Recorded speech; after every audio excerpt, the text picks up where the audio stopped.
Stop doing this if you want to eliminate negative thoughts for good. Seriously, this one mistake is like a silent saboteur, keeping you trapped in a never-ending cycle of negativity. And the worst part? You might not even realize you're making it. Today, we're breaking down the 7 negative thoughts that weaken you, and more importantly, how to banish them from your life for good. But before we dive in, let me tell you everything you thought you knew about handling negative thoughts is wrong. Get ready to flip the script on those mental roadblocks, and let's get started. So, imagine this, you're going about your day, minding your own business, when out of nowhere, a tidal wave of negativity crashes over you. Suddenly, every little worry, every past mistake, and every what-if scenario starts looping in your head like a broken record. Sound familiar?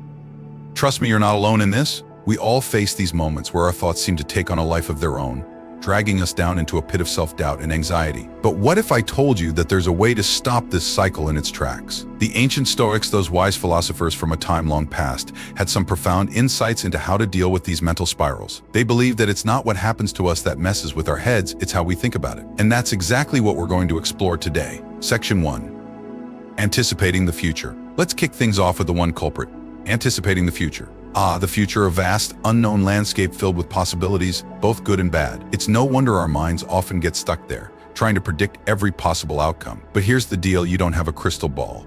And no, you're not a psychic. The more you try to anticipate the future, the more you're actually feeding into your own anxiety and stress. Think about it, how many times have you spent hours, maybe even days, worrying about something that might happen? You play out every worst-case scenario in your mind, convincing yourself that you're just being prepared, but let's be honest, how often does the thing you worry about actually happen? And even when it does your worrying really change anything? I'm betting the answer is no. The Stoics were all about focusing on the present moment. They understood that the only thing you truly have control over is right here, right now. The future is just a figment of your imagination, it doesn't exist yet. The past is already gone.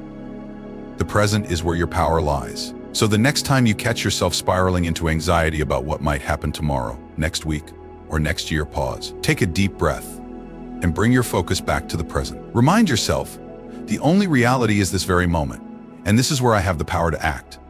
This practice of staying grounded in the present isn't just a philosophical idea, it's a practical tool for keeping your mind clear and your stress levels low. It's not always easy, especially in a world that constantly pushes us to think ahead, plan for every contingency, and always be prepared. But here's the thing, preparation doesn't mean anticipation. Preparation is about equipping yourself with the tools and mindset to handle whatever comes your way. Anticipation, on the other hand, is a form of mental torture, where you let your imagination run wild with fears and doubts. The Stoics would argue that the best way to prepare for the future is to live fully in the present, making the most of what's in front of you right now. So, when your mind starts racing with thoughts about the future, pull it back. Ground yourself in the present moment and focus on what you can do today, right now, to create a better tomorrow. It's not about ignoring the future, it's about not letting it control your present. Section 2. Stress and overthinking. Let's move on to 2. Stress and overthinking. Now, if you're anything like most people, stress is probably a pretty familiar companion. We live in a world that's constantly demanding more from us, more time, more energy, more attention. It's no wonder that so many of us find ourselves stressed out and overthinking every little detail. But here's the kicker, most of the stuff you're stressing about is completely out of your control. That's right, all that mental energy you're spending on worrying and overanalyzing, it's not actually helping you. In fact, it's doing the opposite, it's keeping you stuck. We live in a world that thrives on speed, quick decisions, instant gratification, fast-paced living. But this frantic pace, it's making us sick, both mentally and physically. The Stoics knew that slowing down and analyzing your thoughts is the key to keeping your mind clear and calm. Think about how often you find yourself stuck in a loop of overthinking. Maybe it's a conversation you had earlier that day, or a decision you're trying to make. Your mind keeps replaying the same thoughts, going over every possible outcome, every what if. But here's the thing, overthinking rarely leads to better decisions. More often than not, it just leads to more stress, more stressy, and more confusion. The Stoics believed in the power of clear, rational thinking. They understood that when your mind is clouded by stress and overthinking, you're not able to see things as they truly are. You're not able to make decisions based on reality, you're making decisions based on your fears and doubts. So, the next time you find yourself caught in a cycle of overthinking, pause. Take a step back and ask yourself, what's the worst that could happen? And then, what's the best that could happen? Often you'll find that the worst case scenario isn't nearly as bad as your mind is making it out to be,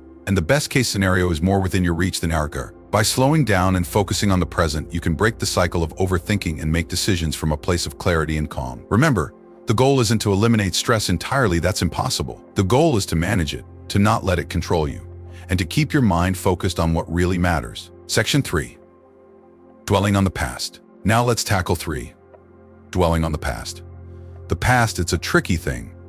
On one hand, it's filled with memories, lessons, and experiences that have shaped who we are today. But on the other hand, it can also be a source of endless regret, guilt, and sadness. How many times have you found yourself replaying old mistakes, wishing you could go back and do things differently? We've all been there. But here's the hard truth. The past is over. It's done. You can't change it, no matter how much you wish you could. What you can change is how you think about it, how you let it affect your present and your future. The Stoics had a powerful perspective on this. They believed that clinging to the past is like trying to hold onto a ghost. It's not real anymore. It's gone. What's real is right now, and the only thing you can do with the past is learn from it and move on. But moving on doesn't mean forgetting or ignoring the past. It means accepting it, understanding it, and then letting it go. The Stoics believed that every experience, good or bad, is an opportunity for growth. Every mistake is a lesson. Every loss is a chance to build resilience. So when those old memories start to creep in, when you find yourself dwelling on what could have been, remind yourself, I'm not that person anymore, and those mistakes, they're just lessons I needed to learn. One of the most powerful tools the Stoics used to deal with the past was the practice of gratitude. They believed that by focusing on what you have now, rather than what you've lost, you can shift your perspective from one of regret to one of regret. Gratitude is the antidote to dwelling on the past. Try this the next time you find yourself stuck in the past.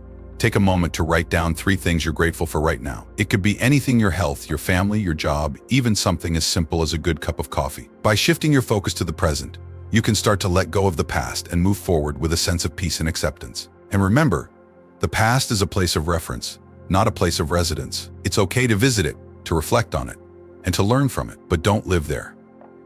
Your life is happening right now, in the present. Don't let the past rob you of the joy and opportunities that are right in front of you. Section 4. The cycle of negative self-talk. All right, let's dive into 4. Negative self-talk. You know those little voices in your head that tell you you're not good enough, that you'll never succeed, that you're a failure. Yeah, those voices are the worst. And the crazy part. Now, as we wrap this up, I want to emphasize something really important. This journey of managing negative thoughts isn't a one-time fix. It's a continuous practice, a daily commitment to yourself. The Stoics didn't become masters of their minds overnight. They worked at it every single day. And so can you. Let's recap what we've learned today. Anticipating the future is a trap.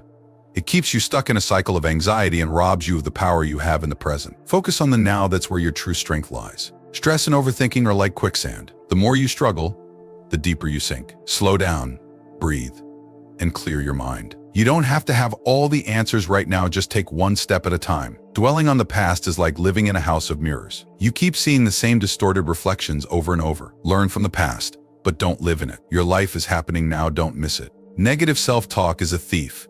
It steals your confidence, your joy, and your peace of mind. Challenge those thoughts and replace them with kinder, more supportive ones. You deserve better. Fear of failure is a myth.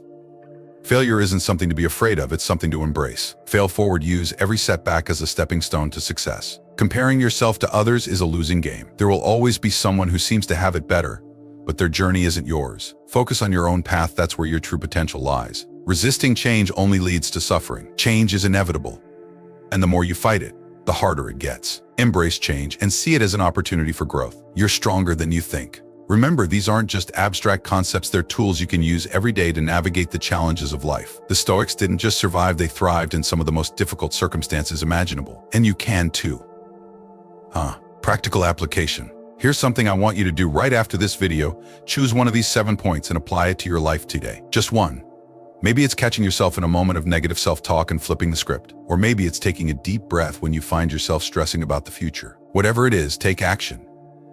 Because knowledge without action is just potential. Action is what turns that potential into power. And don't stop there.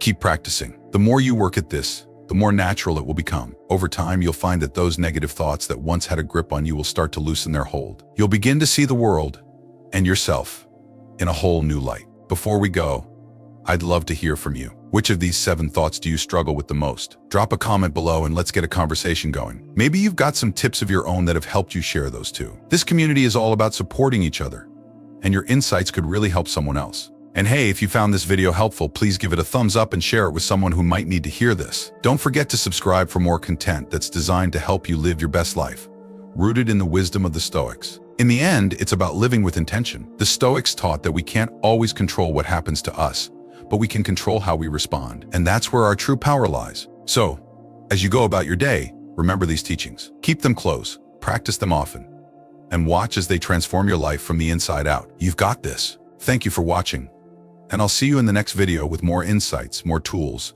and more wisdom to help you navigate this wild ride we call life. Until then, stay strong, stay present, and keep moving forward.